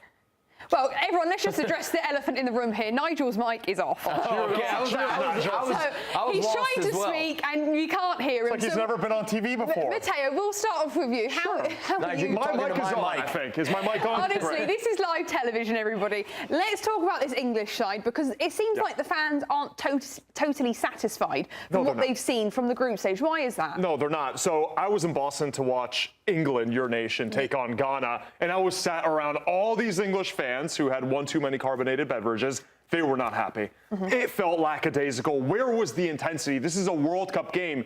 You can't even blame the weather. It was 68 degrees and drizzly. There was no passion, no intensity. They look like they've never played against a low block in their life. Nigel, mic's on now. He's back. So I'm having too much fun going against your nation because they've been one of the biggest disappointments of the tournament. Listen, it's hard to deny that. They haven't played to the standards and level we expect them to play so far. They haven't put in a full body of work. If we're going to speak about England being one of the favourites to make it all the way to the final in this tournament, the performances haven't been there. In the likes of when you look at France, you look at Argentina and Spain, what they've done.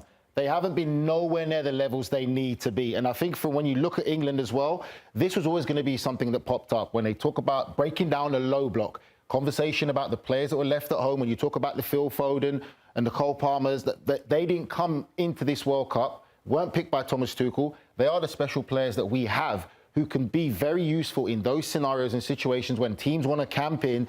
They're just something, they're a player that you can't really coach. They're just a special, unique talent. I'm wondering if there's a fear a little bit as well. You look at what just happened with Germany against Paraguay. Is there a fear that that could happen today with England against Congo in a similar match? I'll be honest with you, I haven't been impressed with Germany at all.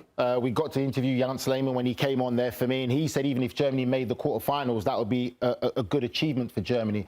So them going out has turned out to be an embarrassment. Yep. When you look at Germany, there was massive chemistry issues. They weren't good defensively. They didn't put in one good performance in the entirety of the World Cup. Let's be real about that. So for me, I wasn't surprised with Germany. I think for England, we've got the talent. We still haven't put 90 minutes together. Nigel, let me ask you, this is what I'm curious about.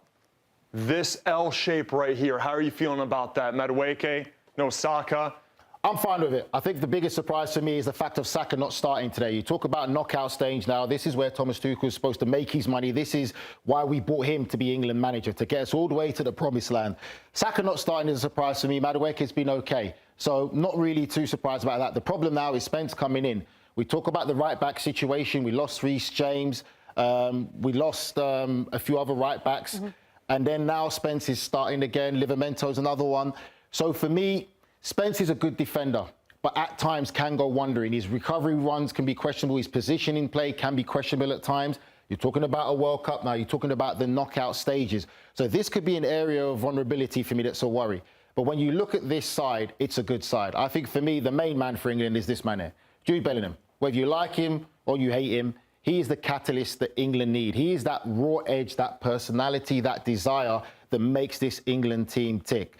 So overall, as we look at this starting lineup, I'm actually happy with it. And I think also what is great about this lineup is this young man. Big fan of him, O'Reilly. What people don't realise about him is he's actually normally a number 10. He started as a number 10 at Manchester City. So that is why you see him so effective in the final third area. And it's Pep Guardiola that's made him to become this left-back role. So what could happen is, for me, I would say I would ideally love Anderson to just be the anchor. Rice come up here alongside Bellingham. And then you talk about O'Reilly as well. What can happen more so is him to get involved in that midfield area and be like a hybrid midfielder because he's got the quality to do so. And you'd probably want these three to stay at home more, depending how Congo's set up. And what's important when a team does a low block is if Rice goes up alongside Bellingham, it's the midfield runners. It's unselfish running. And this guy here is the anchor one that gets the ball, doesn't have to go, just miss the next man out and go straight out wide. You've got to move the ball quick, you've got to move it sharp, and you've got to get Rashford and Madueke high up in one-on-one situations. It's not rocket science. Let's not overcomplicate it. These are international players that should be able to get the ball on the sideline, open up, face a defender, and take them on. But I really like what Nigel's selling me here. I'm starting to believe it a little bit, but I have a big question. And for me, my worry is this, right? So at international soccer, you look at the French team, right? Yeah. They brought their best players, and their best players are playing well. Not only does England and Thomas Tuchel leave Cole Palmer, a guy that I think can make a difference, a guy like Foden that can make a difference. Yeah. And then now while we're here with the roster that they have, all due respect to Madueke, he's a bench player at Arsenal for Saka. So it's interesting to me that now Madueke is starting. So for me, Thomas Tuchel has yet to get his best players to play the best version that they have. And so I think it's going to be difficult for sure. In this game against DR Congo, this should be a good enough team to get through. But I don't know how they continue to progress without playing their top guys. You mentioned Rashford, Madueke running at the defenders. Yeah. We know how this game's going to shape out. They're going to be facing two lines. Congo's going to sit deep. They're going to monopolize possession. The biggest issue at this World Cup has been England against a low block. This is the Congo lineup. There's three players in particular that I wanted to talk about. So in the past, smaller nations, they get wide-eyed because they were facing Premier League players, the English players playing in the greatest league in the world. Their three best players are Premier League players. Aaron Wan-Bissaka at his prime, known for his tackling, his defensive ability at fullback. Sadiki's one that I'm super high on, 21-year-old of Sunderland, tactical intensity, physical, technical ability, good ball carrier forward. And then up top, Wissa, big money signing for Newcastle. Hasn't worked out there. He actually scored in this World Cup alone the same amount of goals that he managed in the entirety of the season in all comps for Newcastle, 3. So the good news for Congo is that Wissa is rounding into form when it matters most. He's been their best performers with the goals, with the touches, and also his runs in behind because they are pacey in the front line, Nige. Yeah, Wissa is a key danger man for them. We know the quality that he has. And also for me, it's the two fullbacks. The two fullbacks are great strength, especially Wan-Bissaka. Really talented fullback who'll get up on that right-hand side and cause problems. But I think for me, when you DR Congo now, it's not rocket science. If you want to make it tough for England, copy the blueprint of Ghana. That's all you've got to be doing. And what is that blueprint? The blueprint is a back five at times, make it difficult, two solid lines, one up top, and I think that they've got more weapons and more pace than Ghana have to cause this England side problems. At the end of the day, Thomas Tuchel's come out and said it, and I agree to your point as well. He's picked the side that he wants. He's gone for the team dynamic and the team aspect of it. He's already said about this game, it's not going to be pretty. So don't let England fans don't start thinking it's going to be a great game of football. This is knockout stage football now. We know what we've got. We've got to get the job done. And it might not be pretty, it might not be exciting, but we've got to find a way to get the job done and move on to the next round. That's the reality we have to face as England fans coming into this game. Yeah, and in the next round, whoever wins this game today will be going to the Estadio Azteca to take on Mexico. So that's everything you need to know for England taking on DR Congo later on today. We are going to be taking a quick break here on Morning Footy. 48 Nations, we've got much more coming up on the other side.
At the start of every year, I find myself wondering again, constantly questioning life's mysteries. Could I make it in the UFC octagon? When Jeff Probst asks survivors, ready? Do they ever want to say no? Has Dexter ever considered meditation? Will Beth and Rip make it last on the new series Dutton Ranch? If not, Rip, call me. Stream new series and returning favorites, plus huge events. It's going to be the biggest year yet. Welcome to the Running Man. The rules are simple. Survive 30 days. but the entire nation is hunting you down. The grand prize, $1 billion. Win this game. Change your family's life forever. Hunt him down! People will sell you out in a heartbeat. What is happening? Welcome to the running man. I'm back. I'm really back. Why am I here? I'm not dead, right? Disruption on this campus will not be tolerated. If I look crazy, it's because that's how I feel. I don't know how to live in two worlds. There are others. But they're not like us. We need to get out of here now. Open your eyes. Paramount Plus has a mountain of movies. Wow. New movies. Timeless movies. Guys who are running out of time movies. So get in on the latest blockbusters. Trust me. And relive the moments that get you every time. And that's all I have to say about that. A mountain of movies, now streaming on Paramount Plus.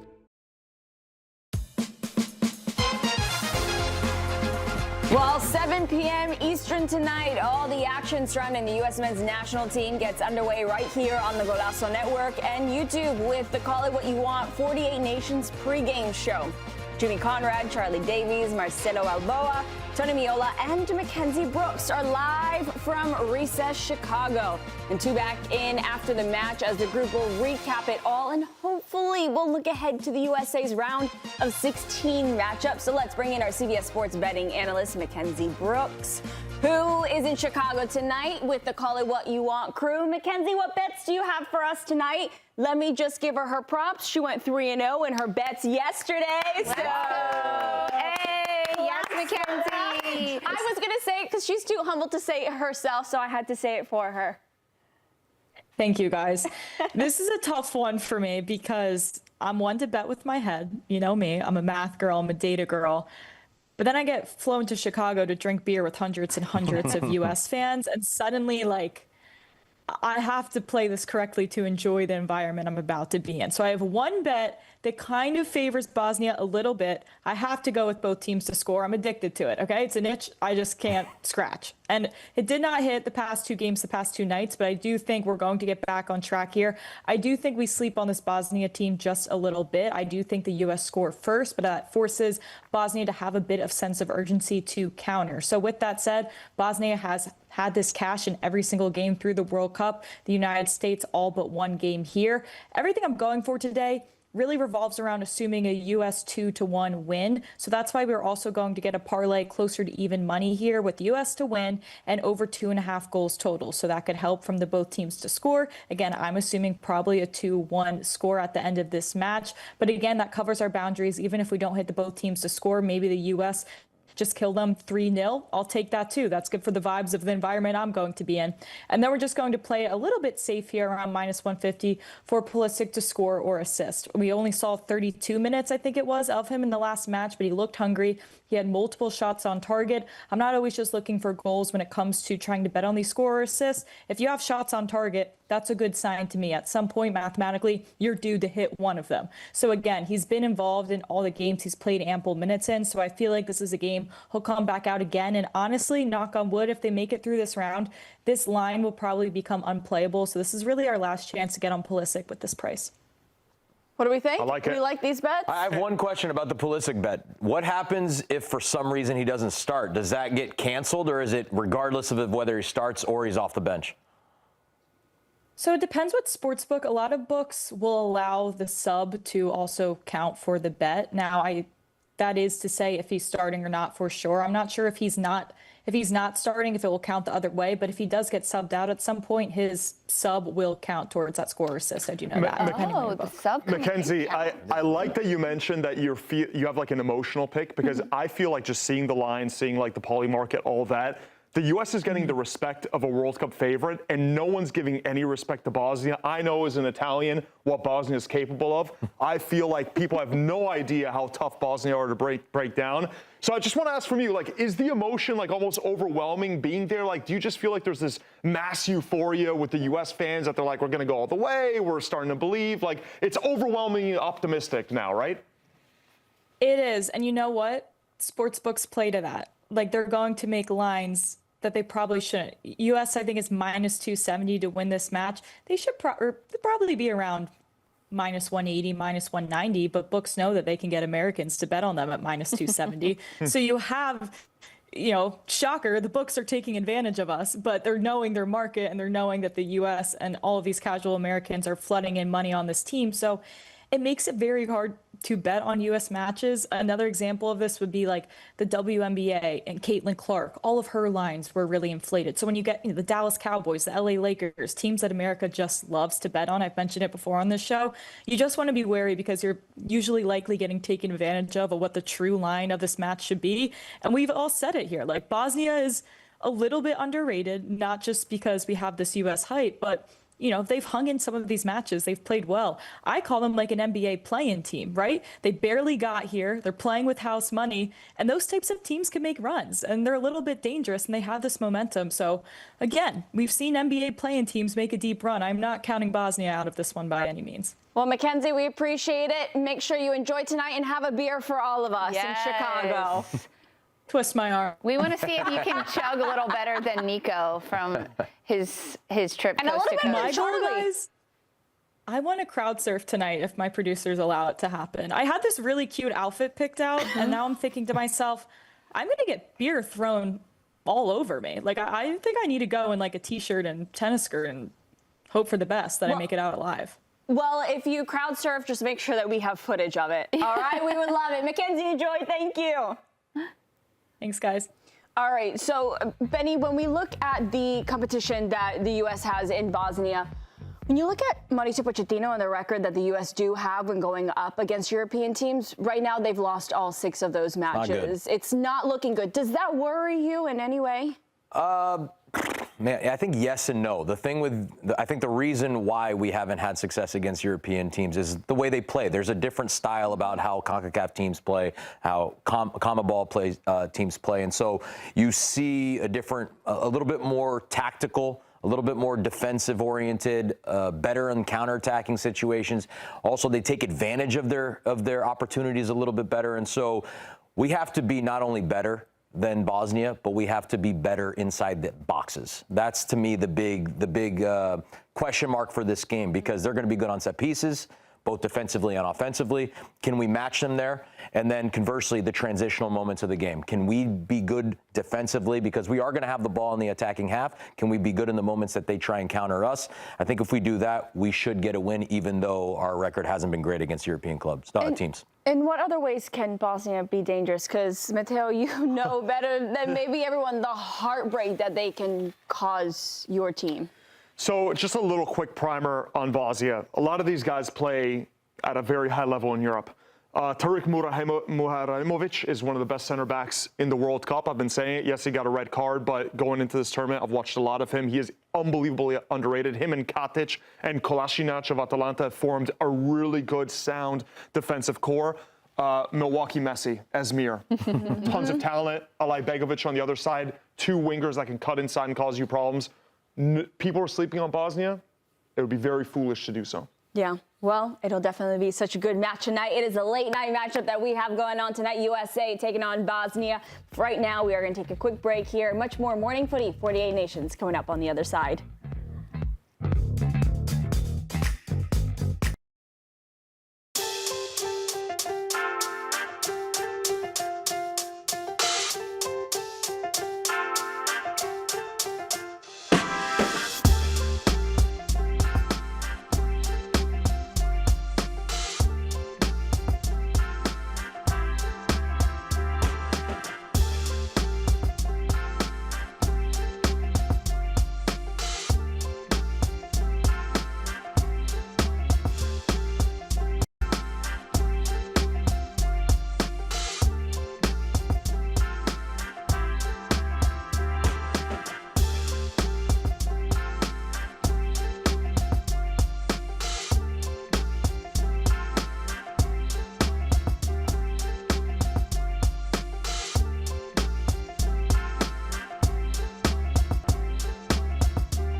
start of every year, I find myself wondering again, constantly questioning life's mysteries.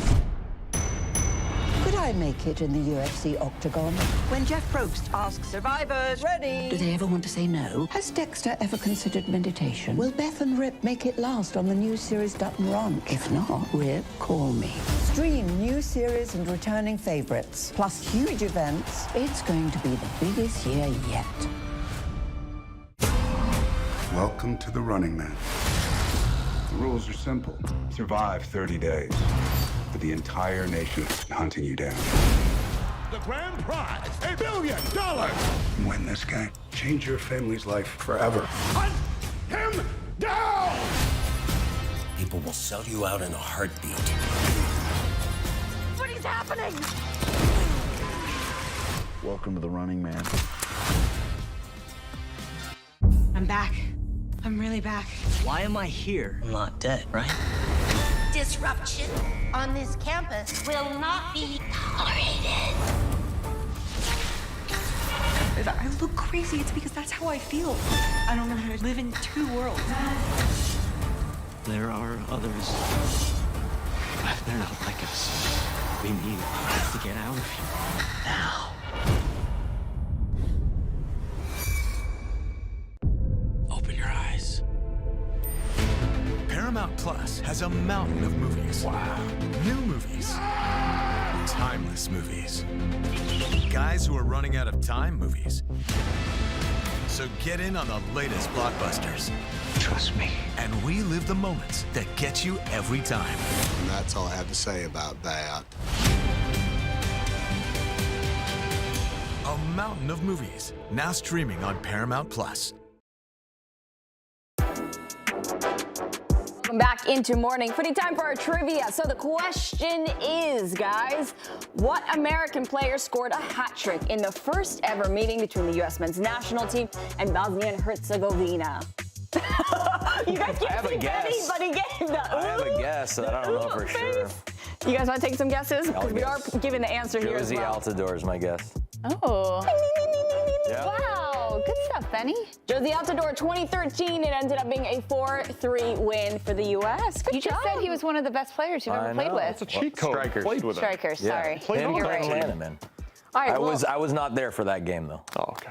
Well, good one. You want to say some words to the USA team to Pump close us us up. out? Come on. You got 15 seconds. Come on, coach. Look, my 10 seconds here would be, I hope you guys watch the Mexico game, come out with that same level of energy, and don't take Bosnia lightly because they will be a tough out. Go get them. Can you give me an Eagle Raw? Ah! All right, guys, make sure you stay tuned to hear much more 48 Nations coverage coming up for you on the other side.